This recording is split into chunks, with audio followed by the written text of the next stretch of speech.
रामकृष्ण माली, सहायक आचार्य हिंदी, राजकीय स्नातकोत्तर महाविद्यालय झालावाड़।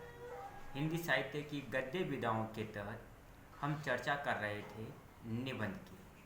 हमने निबंध के उद्भव और विकास की यात्रा के प्रथम 2 सोपानों के बारे में चर्चा की।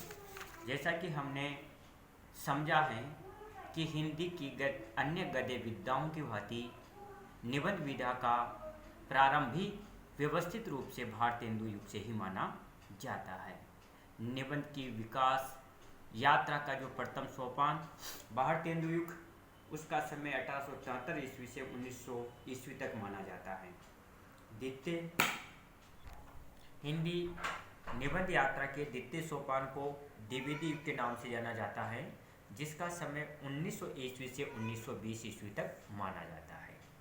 तत्पश्चात तृतीय और चतुर्थ युग का शुभारंभ होता है।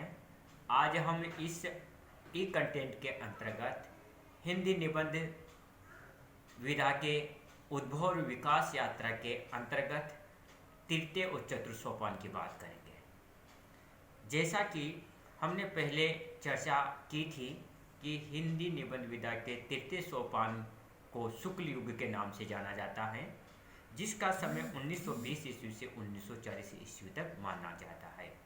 इस युग में अनेक निबंधकार हुए, लेकिन आचार्य रामचंद्र शुक्ल ने निबंध के क्षेत्र में जो महत्वपूर्ण रचना संसार का निर्माण किया, जो लेखनी चलाई और साहित्य जगत को जो निबंध दिए, वह हिंदी निबंध में आज भी आदर्श के रूप में जाने जाते हैं।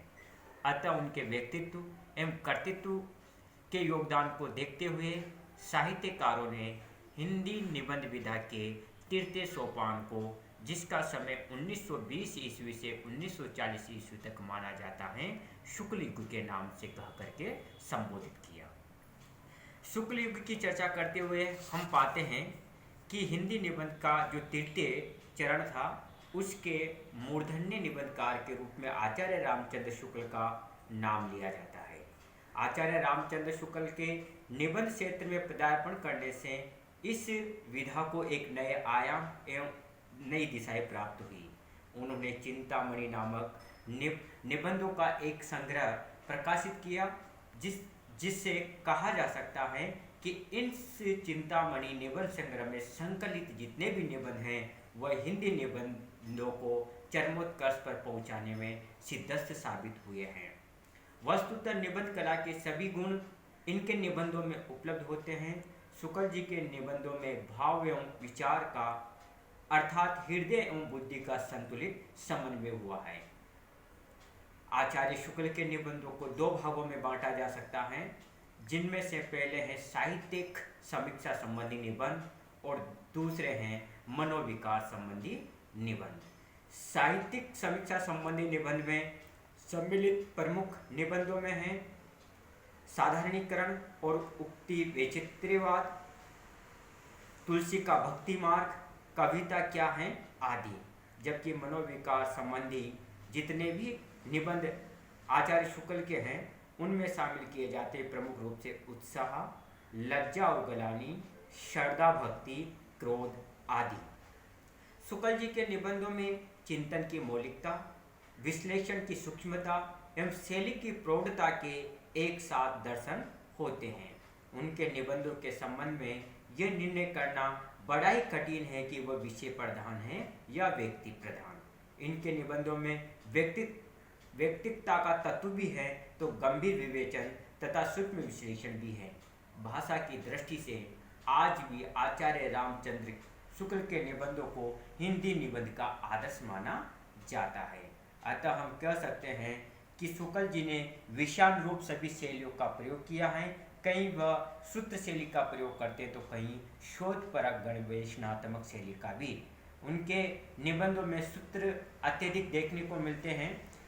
हम सारांश रूप में कह सकते हैं कि आचार्य रामचंद्र शुक्ल ने अपने निबंधों में अपने विचारों को ऐसी कुशलता से व्यक्त किया है कि पाठकों को उनसे सहमत होने के अतिरिक्त कोई मार्ग ही नहीं रहता है।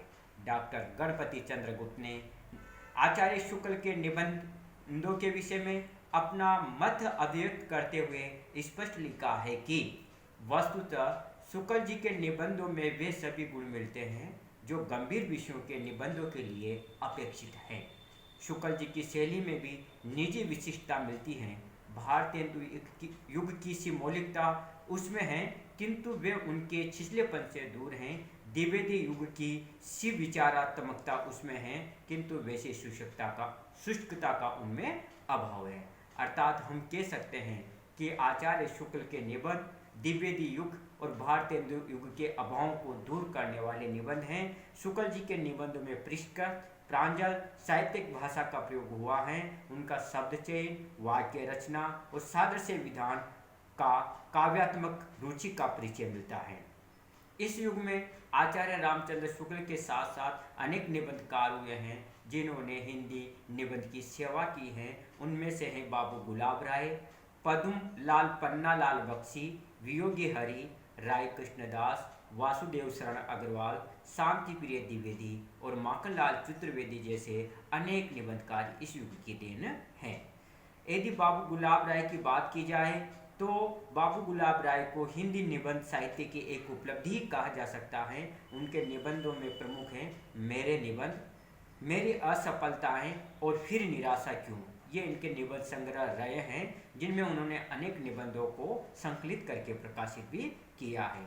गुलाब राय जी एक निबंधकार के साथ साथ उच्च कोटि के समालोचक भी थे। उनके कुछ निबंधों में साहित्यिक समस्याओं पर विचार किया गया है, कुछ निबंध नितांत व्यक्तिक हैं।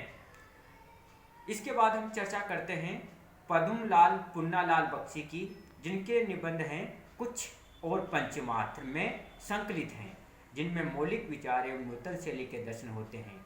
अतीत स्मृति, उत्सव, रामलाल पंडित, श्रद्धांजलि के दो फूल आदि निबंधों में लेखक की भावुकता, आत्मीयता और व्यंग्यात्मकता का समन्वय देखने को मिलता है। शांति प्रिय द्विवेदी ने एक ओर तो आलोचनात्मक निबंध लिखे तो दूसरी ओर व्यक्तिक निबंधों की रचना भी इन्होंने की है। कवि और काव्य तथा साहित्य में संकलित निबंधों में भावुकता एवं आत्मीयता की प्रधानता है। इसी युग के एक अन्य उच्च साहित्यकार की श्रेणी में या निबंधकार की श्रेणी में शामिल किए जाते हैं डॉक्टर वासुदेव शरण अग्रवाल, जिन्होंने प्राय सांस्कृतिक विषयों पर अपने निबंध लिखे हैं। माखनलाल चतुर्वेदी ने भाव प्रधान निबंधों की रचना की है, किंतु उनमें गंभीर चिंतन भी विद्यमान है। इस प्रकार से हम कह सकते हैं कि शुक्ल युग हिंदी निबंध का स्वर्ण काल का माना जाता है, जिसमें अनेक निबंधकारों ने विषय वैविध्य की दृष्टि से, भाव की दृष्टि से, शिल्प की दृष्टि से हिंदी निबंधों को उत्कृष्टता की ओर ले जाने का महत्वपूर्ण कार्य किया है। इस युग में जितने भी निबंध हुए वह विषय क्षेत्र की दृष्टि से व्यापक थे। ये निबंध मनोविज्ञान, साहित्य, संस्कृति, इतिहास सभी विषयों को समाविष्ट किए हुए थे। इन विषयों की मौलिक समस्याओं को बड़ी सूक्ष्म पकड़ के साथ प्रस्तुत किया गया, किंतु निबंधों में भावुकता एवं आत्मीयता का तत्व भी पर्याप्त मात्रा में देखने को मिलता है। आचार्य रामचंद्र शुक्ल इस युग की महानतम उपलब्धि हैं और वे हिंदी के सर्वश्रेष्ठ निबंधकार भी कहे जा सकते हैं। तो इस प्रकार से हम देखते हैं कि शुक्ल युग हिंदी निबंध के लिए एक महत्वपूर्ण पड़ाव साबित हुआ, महत्वपूर्ण युग साबित हुआ, जिसके अंतर्गत निबंधकारों ने उच्च श्रेणी के, उच्च कोटि के निबंध हिंदी साहित्य को प्रदान किए हैं। यदि हिंदी निबंध विधा के उद्भव और विकास यात्रा के चतुर्थ और अंतिम सोपान की बात की जाए तो उसे शुक्लोत्तर युग के नाम से जाना जाता है, जिसका समय 1940 के उपरांत से प्रारंभ होकर के आज तक निरंतर चल रहा है।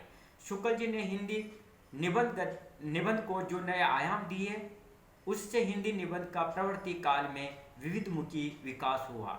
विशेष क्षेत्र, वैचारिकता, भाषा शैली सभी दृष्टियों से हिंदी निबंध ने नई दिशाएं खोजी। इस काल में न केवल समीक्षात्मक और विचारात्मक निबंधों का लेखन हुआ, अपितु ललित निबंधों की भी पर्याप्त रचनाएं इस युग के साहित्यकारों ने की है। आचार्य हजारी प्रसाद द्विवेदी, आचार्य नंद दुलारे वाजपेयी, डॉक्टर नागेंद्र, रामधारी सिंह दिनकर, जयशंकर प्रसाद, इलाचंद्र जोशी, जैनेन्द्र, प्रभाकर माचवे